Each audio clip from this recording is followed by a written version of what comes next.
syllabus. So first application of Gauss theorem is electric field intensity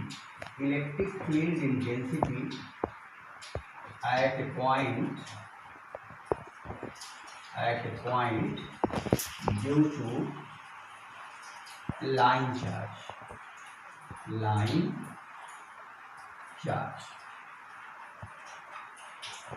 What is the meaning of line charge here? Suppose if we have a wire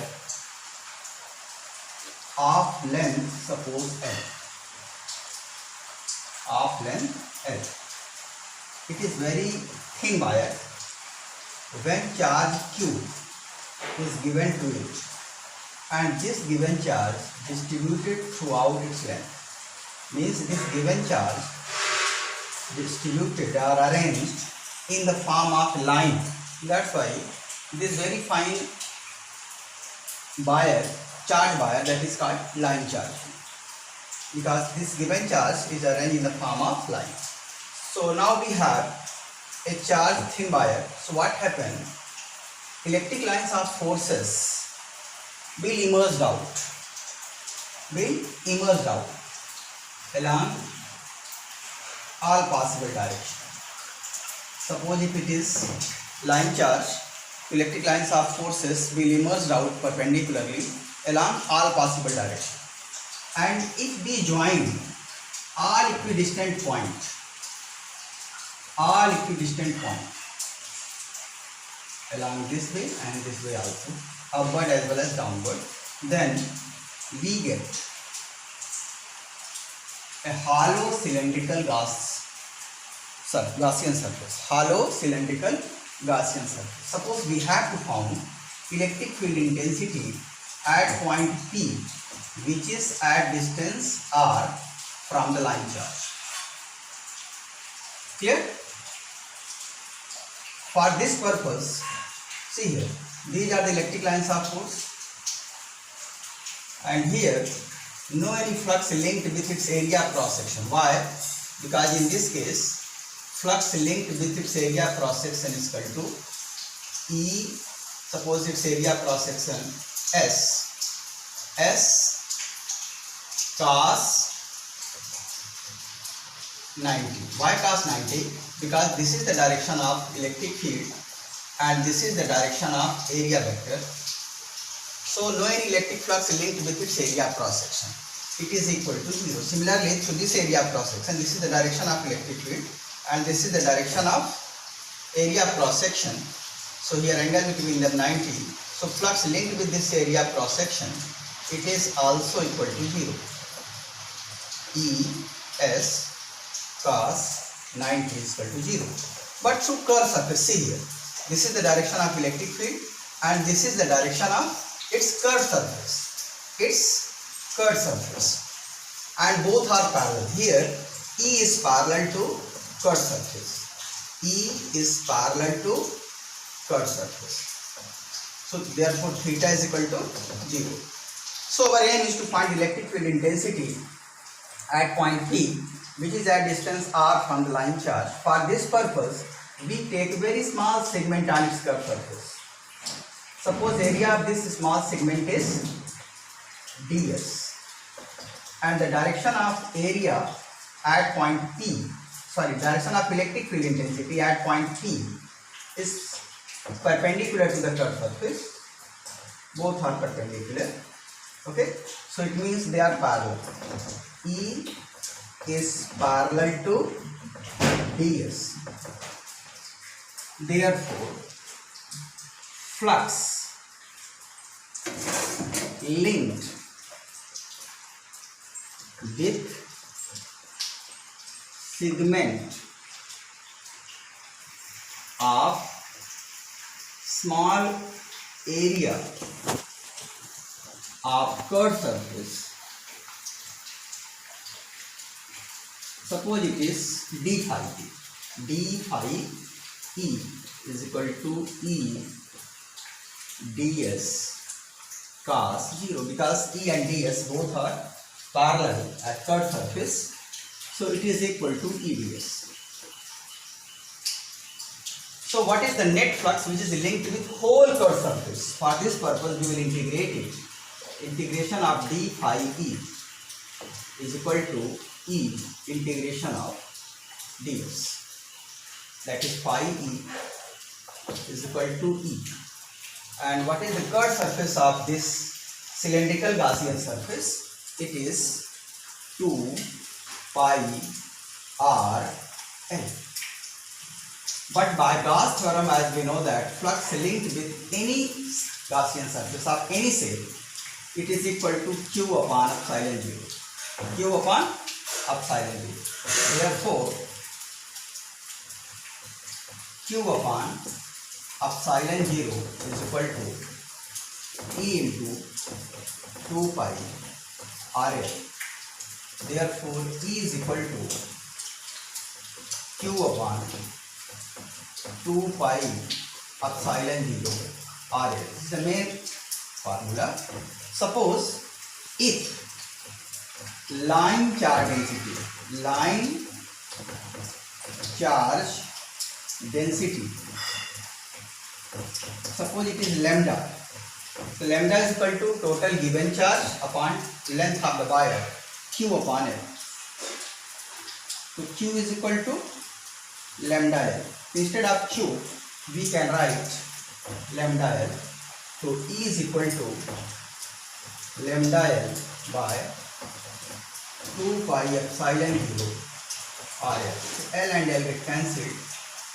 E is equal to lambda upon 2 pi epsilon 0 R. Clear? So from this result it is clear that electric field intensity at a point due to line charge is directly proportional to line charge density. It means the amount of charge in per unit length of very thin wire is more, then electric field intensity at a certain point that will be more. It means if we draw the graph between lambda and E, in the nature of graph is straight line. Number 2, E is inversely proportional to R. It means as we move away from the line charge, electric field intensity decreases. If we draw the graph between R and E, then the nature of graph is decreasing, is descending. Suppose if the nature of medium which is present around the line charge having dielectric constant E is also inversely proportional to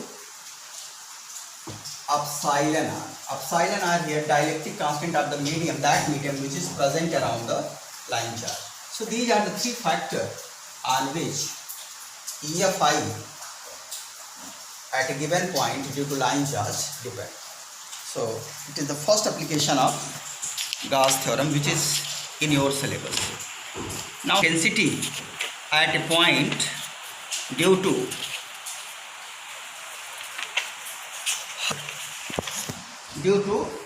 a hollow sphere. Let's see about hollow sphere. Due to a hollow sphere.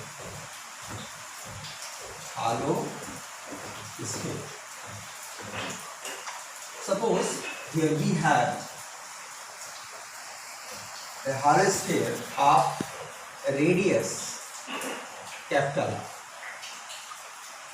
R, and charge plus q is given to it. Then whole given charge get distributed throughout the surface of hollow charge. Remember it on the surface, because inside the sphere there is no any material, so there is no any charge inside the sphere. So what is the surface charge density? Here surface charge density. Suppose if it is sigma is equal to given charge q upon surface area of the sphere, it is 4 pi r square. Therefore q may be written as sigma into 4 pi R square. Okay. So suppose our aim is to find electric field intensity at point P, which is at distance small r from the center of sphere. Remember it, the charge which is present on its surface, they are concentrated at the center of the sphere, so their distance is measured from the center of sphere. Right? Actually they are present on the surface, but if you draw the electric lines of forces from the surface, then they get concentrated at the center of the sphere. That's why the distance is always measured from the center of the sphere. So if we join all those points which is at distance small r from the sphere, then what will be the shape of Gaussian surface? It is itself hollow sphere. It is itself hollow sphere. Correct? Of radius small r. So this is the direction of electric field at point P, and you can say on the surface of Gaussian surface, and it is perpendicular to the Gaussian surface. Now we take very small segment on the spherical Gaussian surface. Suppose its area is ds, and the direction of area is always perpendicular to the surface. So here at point P, again E and ds are parallel, and if they are parallel, the angle between them 0.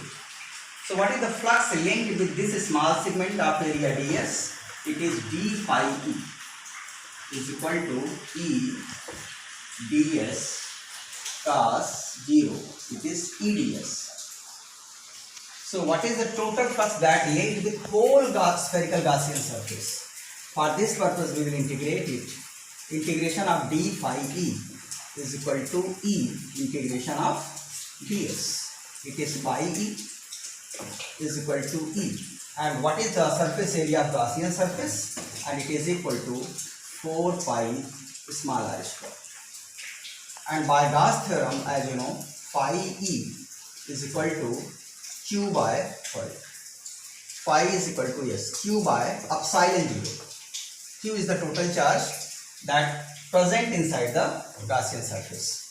So this is the Gaussian surface, and inside it charge plus q is present. So therefore q upon epsilon 0 is equal to E into 4 pi small r square. But instead of q, we can write sigma into 4 pi r square. 4 pi capital R square. Capital R is the radius of original hemisphere. Epsilon 0 is equal to E into 4 pi small r square. 4 pi and 4 pi get cancelled. Electric field intensity becomes sigma capital R square upon epsilon 0 small r square. Correct? So you may see here in this case, electric field intensity is directly proportional to surface charge density. If surface charge density of the given sphere is more, then the electric field intensity at a given point, that will be more. Number 2 is proportional to r square, capital R square. It means if the radius of given sphere is more, so what happens? Given point is very close to the charge, so electric field intensity is more.